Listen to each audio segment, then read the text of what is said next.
திருக்குர்ஆனின் நம் எல்லோருக்கும் தெரிந்த ஒரு அத்தியாயம். இங்கே கூட நாம் நம்முடைய பாரம்பரியமிக்க இந்த மஸ்ஜிதிலே வெள்ளிக்கிழமை தோறும் அந்த அத்தியாயம் இங்கே ஓதப்படுகிறது. எல்லாருடைய காதிலும் கேட்கும் விதத்திலே அந்த அத்தியாயம் ஓதப்பட்டு கொண்டு ரொம்ப சந்தோஷமா இருந்துச்சு.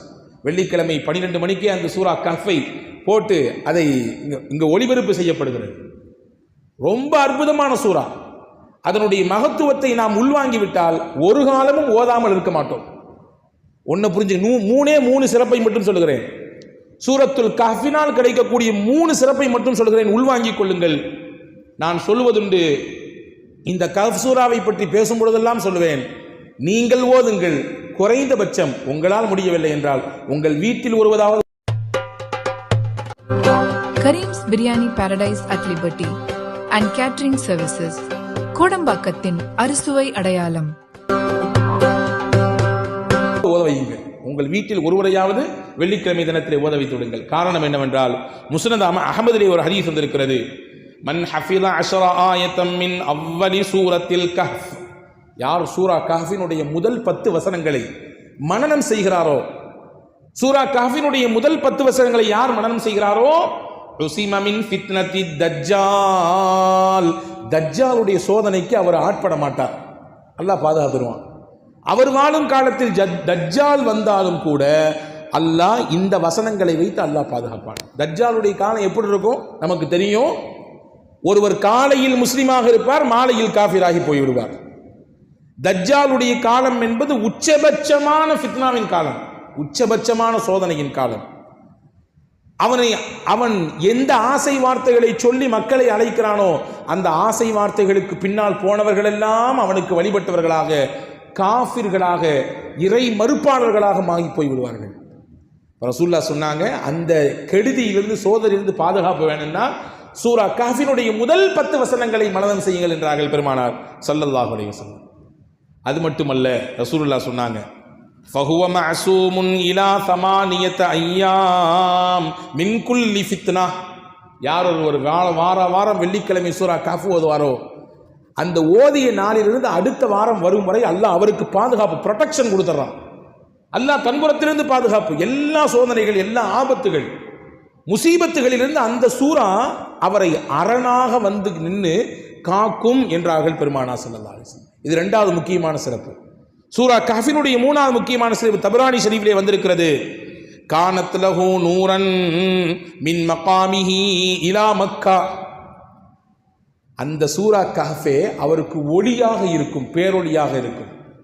அவர் இருக்கும் இடத்திலிருந்து மக்கா வரை, அல்லாஹ்வின் திருஆலயமாம் காபா வரை, அவர் இருக்கும் இடத்திலிருந்து அந்த இடம் வரை அல்லாஹ் அவருக்கு ஒளியை கொண்டு பாதுகாப்பான். அவரை அரவணைத்துக் கொள்வான், பேரொளியை குடிப்பான். வழி தவறி விட மாட்டார், வழிமாறி போய் விட மாட்டார், ஷைத்தானின் பாதையில் சிக்கிவிட மாட்டார், பெரும் பெரும் குழப்பங்களிலே வீழ்ந்து விட மாட்டார்.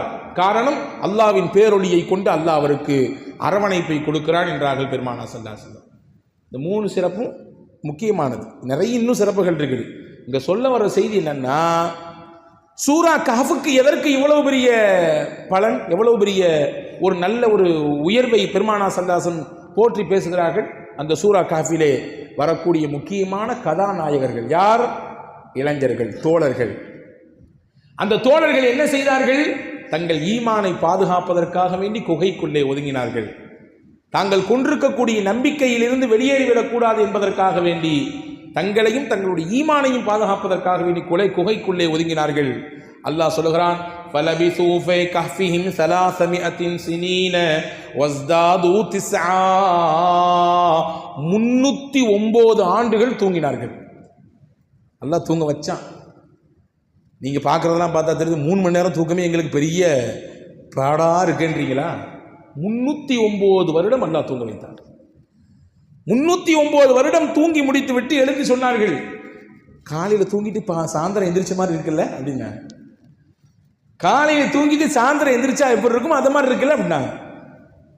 அந்த குகையில் வைத்து தான் அந்த தோழர்கள் கேட்டார்கள், ரப்பனா ஆதினா மின் லதுன்க ரஹ்மா வஹய்யி லனா மின் அம்ரினா ரஷதா. குர்ஆன் எடுத்து வைக்கக்கூடிய அதி அற்புதமான துஆக்களில் இது ஒன்று. கண்டிப்பாக மனனமிட வேண்டிய துஆக்கள் இதுவெல்லாம். சில துஆக்கள் குர்ஆன் சொல்லுகிறது மனப்பாடம் செய்ய வேண்டும். மனப்பாடம் செய்து நம்முடைய வாழ்வியலோடு தொடர்பு படுத்தி ஓதி வர வேண்டும். சூரத்துல் கஹ்ஃபிலே அந்த கஹ்ஃப்வாசிகள், குகைவாசிகள், தோழர்கள் ஓதிய துஆவை அல்லாஹ் சொல்கிறான். ரப்பனா ஆத்தினா மில்லதுன்க ரஹ்மா, இறைவா உன்பிறத்திலிருந்து எங்களுக்கு அருளை கொடு. வஹய்யி லனா மின் அம்ரினா ரஷதா, எங்கள் காரியம் அனைத்தும் நேர்வழி காட்டப்பட்டதாக இருக்க வேண்டும். குறுக்கு வழியில் போய்விடக்கூடாது, தடுமாறிவிடக்கூடாது, வாழ்க்கையில் சருகிவிடக்கூடாது, வார்த்தைகளுக்கு மயங்கி பின்னால் போய்விடக்கூடாது. எல்லாரும் ஓத வேண்டும். அந்த தோழர்கள் ஓதியதாக குர்ஆன் சொல்கிறது. அன்பு சகோதரர்களே, நட்பு எப்படி இருந்தது? ஈமானுக்காக வேண்டி இணைந்தார்கள், ஈமானை பாதுகாப்பதற்காக வேண்டி இணைந்தார்கள்.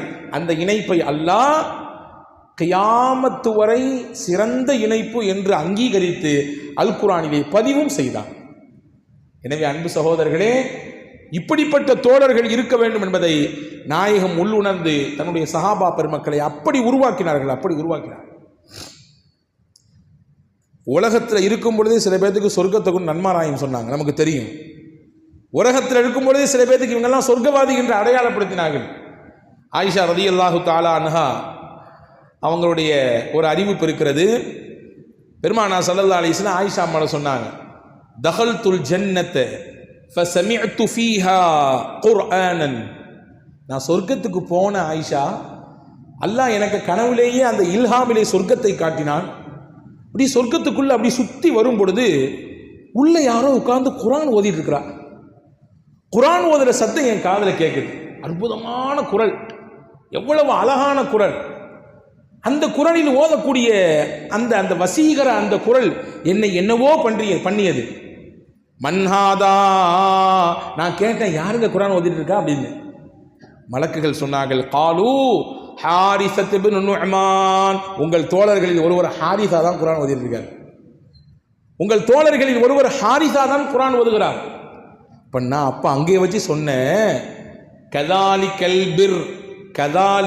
பிர் வகான அபர்ரன் நாஸ் பி உம்மிஹி, நன்மை இப்படித்தான் இருக்கும், நன்மை இப்படித்தான் இருக்கும். ஹாரிஸா உலகத்தில் வாழும் பொழுது தாய்க்கு ஒரு சிறந்த மகனாக இருந்தார்.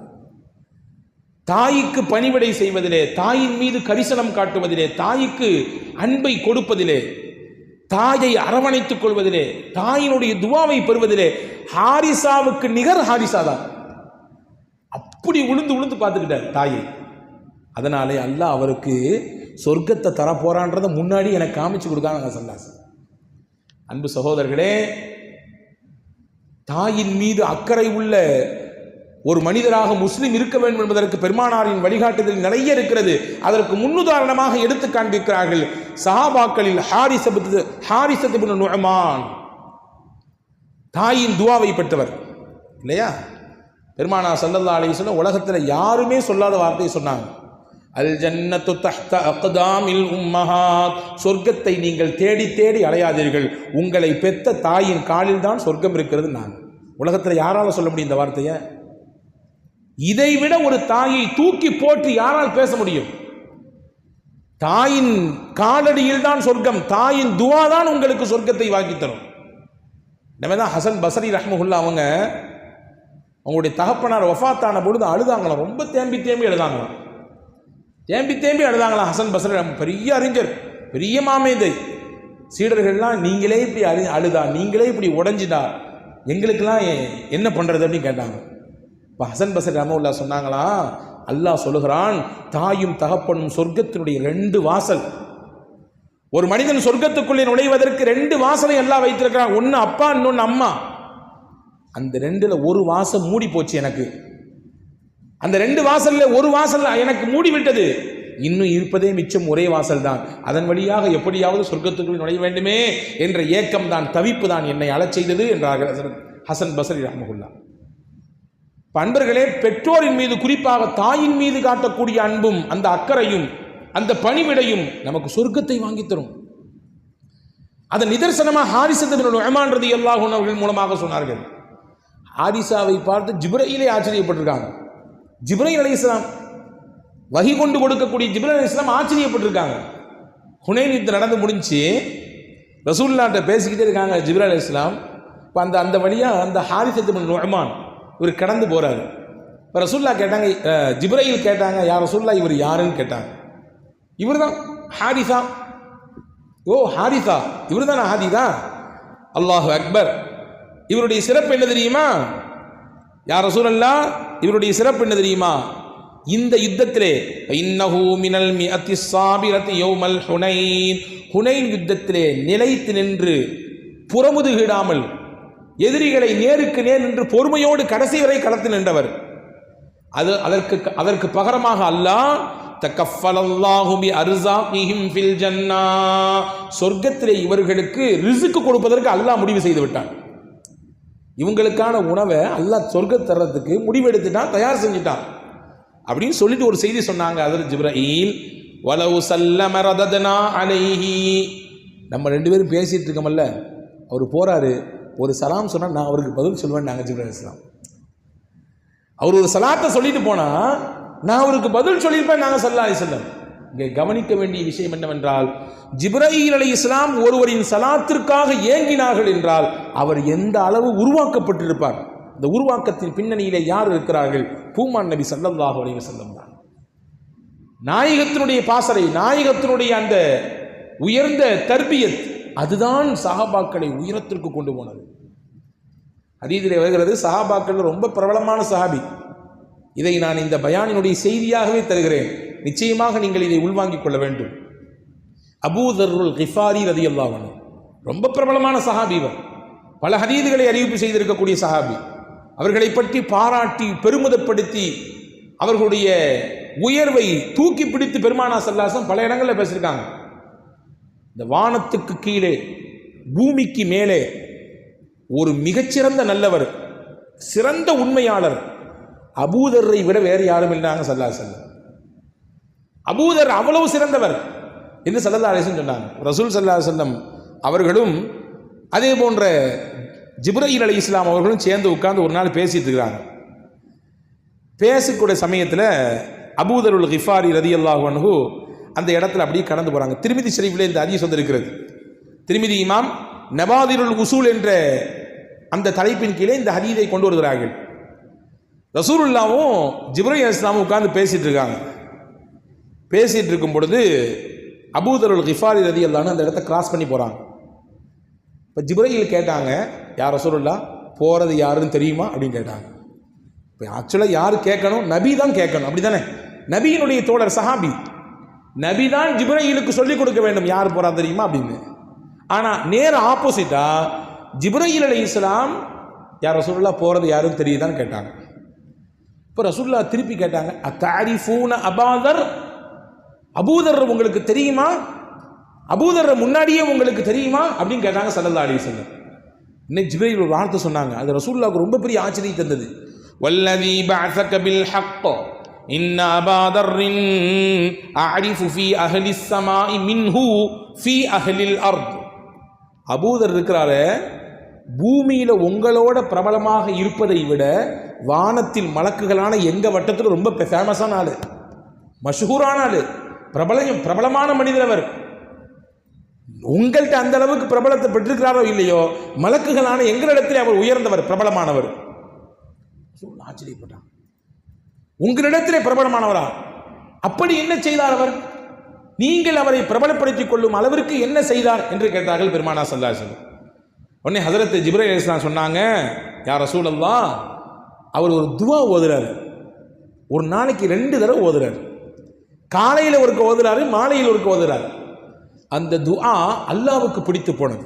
ஒரு விஷயத்தை விளங்கிக்கங்க, நாம் செய்யும் செயல் அல்லது நம்முடைய ஈமான், நம்முடைய யகீன் அல்லாஹ்விற்கு பிடித்து விட்டால் அதுதான் இந்த பூமியில் நாம் வாழ்வதற்கான அங்கீகாரம். அதுக்கு தானே அமல் செய்கிறோம், அதுக்கு தான் வாழ்கிறோம். நம்ம செயல்பாடுகள் எல்லாம் அல்லாஹ்வுடைய ரிதுவானை பெற்றுத்தர வேண்டும், அவனுடைய பிரியத்திற்குரியவர்களாக நாம் ஆக வேண்டும். இதுதானே நம்முடைய நினைப்பு. அல்லாஹ்வுக்கு ஒரு விஷயம் நம்மிடத்தில் பிடித்து விட்டால் மலக்குகளை கூப்பிட்டு சொல்லுவான், இந்த ஊர்ல இந்த அடியாருடைய இந்த செயல் எனக்கு பிடிச்சு போச்சு, உங்களுக்கும் அதை பிடிச்சதா ஆக்கிங்கன்னு அல்லாஹ் சொல்லிடுவான். அபூதர் ரலியல்லாஹு ஓதக்கூடிய இந்த துவா அல்லாஹ்வுக்கு ரொம்ப பெரிய ஈர்ப்பை தந்து விட்டது, கவனப்படுத்தி விட்டது அவரை. மலக்குகளை கூப்பிட்டு, முக்கியமான ஆளு, அவர் ஓதக்கூடிய துவா ரொம்ப அற்புதமா இருக்குது, அவரை நீங்க உங்களுடைய வட்டத்தில் பிரபலமான ஆளா ஆக்கிக்குங்க என்று அல்லாஹ் இடத்திலே சொன்னான் என்று சொல்லிட்டு போயிட்டாங்க ஜிப்ரீல் அலைஹிஸ்ஸலாம். இப்போ ரசூலுல்லாஹ்வுக்கு உள்ளத்தில் ஒரு கேள்வி, அது என்ன துவா? அபூதர் என்ன துவா ஓதியிருப்பார்? உலகத்தில் ரசூல்லா தான் கற்றுக் கொடுக்குறாங்க துவாக்களை, இல்லையா? எத்தனையோ விஷயங்களுக்கு சிரமத்தோடு வந்து நின்றவர்களுக்கெல்லாம் பெருமானா ஸல்லல்லாஹு அலைஹி வஸல்லம் துவாக்களை சொல்லி கொடுத்திருக்கிறார்கள்.